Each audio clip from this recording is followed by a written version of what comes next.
Hai, mușcă acum. Ăla e, mă. Dă-te, bă, cur greu. La mama. Ce mai bun parize la mama, la casa mama. Hai, veniți și gustați.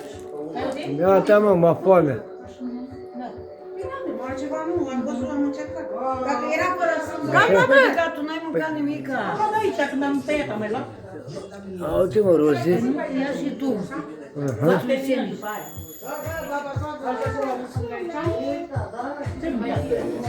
Hai să începem să le facem, n-are rost. Carne. Hai răbdare. Da. Ce mai vreau iar mă filmez că întrebam și eu ce gătiți. Nu vreau dai camera pe mine să nu mănânc. Păi așa ți-a făcut ție. Toate așa cum ești. It's my life.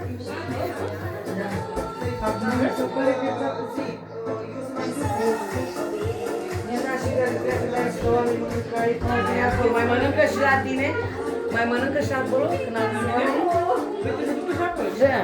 5 platouri. Mami, să le mănânc, eu nu gândesc. Eu mai gândește-te că de aici se duce acolo și poate mai minte și acolo, ce? Aici am primat o primarii, cu mine, Păi, și da. după nași. După, care și luați mireasă. De acum, ia uite cine filmează.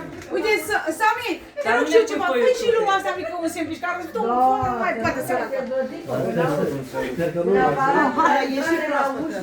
Este. Dar când ai brânză pe unde am făcut, asta nu mi s-a întâmplat să cărăm așa. Sper că nu uite. Da, taci că se filmează, nu vorbi. Nu știe. Da, da, uite, ne filmează, de să aude pe filmare. Ne mai nene, mai bem o bere. Așa, mă, nene. Da, da.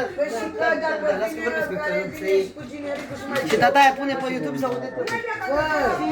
Mâine mai ai tu capsule de cafea. Asta nu pun, că n-am voie să vorbesc de el. Păi, n-a la Silvia capsule?